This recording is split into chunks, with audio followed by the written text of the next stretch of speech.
Okay, hey hello guys, it's me again, Trung Hiếu from the IELTS Workshop. Và hôm nay thì mình sẽ trở lại cùng với cả một video speaking sample cho chủ đề Part 2. Describe a place in your home where you can relax. Và đây có lẽ là một chủ đề không hề khó khăn với mọi người, bởi vì tất cả chúng ta đều sẽ mong muốn trở về nhà và có thể relax sau một ngày làm việc và học tập căng thẳng, đúng không? Thì với mình, my favorite place đó sẽ là phòng ngủ. Vậy thì chúng ta sẽ cùng nhau tìm hiểu xem là để miêu tả nơi thư giãn đó là phòng ngủ của bản thân mình thì chúng ta sẽ có những ngôn ngữ và từ vựng nào có thể thích hợp nhé. Ok, vậy thì bây giờ với những từ vựng liên quan đến chủ đề về relax, nghỉ ngơi và thư giãn, cũng như là việc mọi người cảm thấy mệt mỏi, thì chúng ta cũng sẽ có rất là nhiều từ khác nhau. Đầu tiên với các động từ mang nghĩa đó là relax, chúng ta sẽ có động từ như là to unwind và một vài các idioms khá phổ biến, ví dụ như to blow off some steam, to kick back, or to let my hair down. Đương nhiên chúng ta sẽ cần nghỉ ngơi bởi vì chúng ta cảm thấy mệt mỏi, đúng không? Vậy thì chúng ta cũng có một vài tính từ để nói về việc là mọi người cảm thấy căng thẳng, mọi người cảm thấy mệt mỏi hay mọi người hoàn toàn kiệt sức.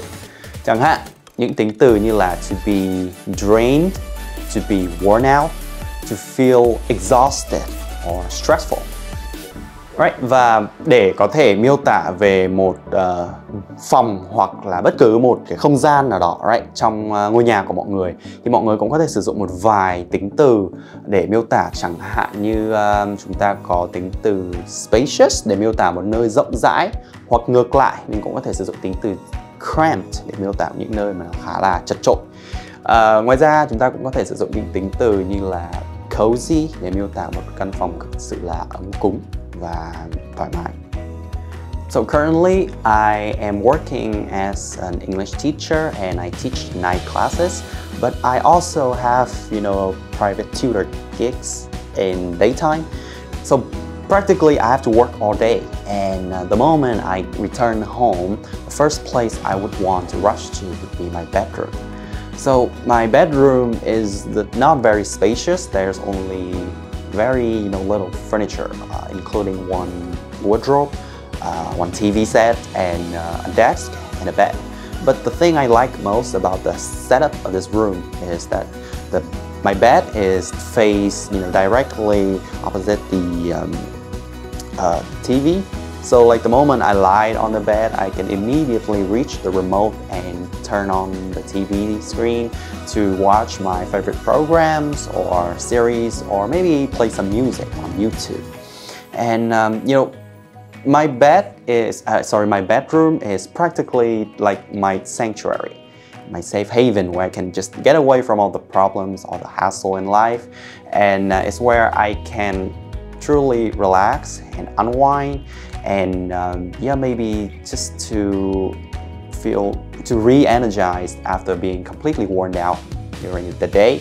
And I think that even though it's a very humbling place, it's a very meaningful and valuable room in my home to me. Ok, vừa rồi là phần IELTS speaking sample của mình cho chủ đề Part 2. Describe your favorite place in your home where you can relax. Hy vọng là các bạn có thể tìm hiểu được những từ vựng cũng như là những ngôn ngữ hữu ích phục vụ cho bài nói của riêng mọi người nhé. Và mình là Trung Hiếu đến từ The IELTS Workshop. Ngoài ra có một thông tin cực kỳ quan trọng, đó là sắp tới The IELTS Workshop sẽ khai trương cơ sở thứ 10 tại Long Biên, Hà Nội. Và với sự kiện khai trương này, những bạn đến tham gia sẽ có cơ hội nhận được rất nhiều phần quà hấp dẫn. Ngoài ra, 30 bạn sớm nhất đăng ký khóa học tại cơ sở này sẽ được nhận những ưu đãi cực kỳ lớn về học phí. Vậy mọi người hãy nhanh chóng theo dõi những kênh thông tin của The IELTS Workshop để có thể cập nhật tin tức mới nhất nhé. See you guys until next time.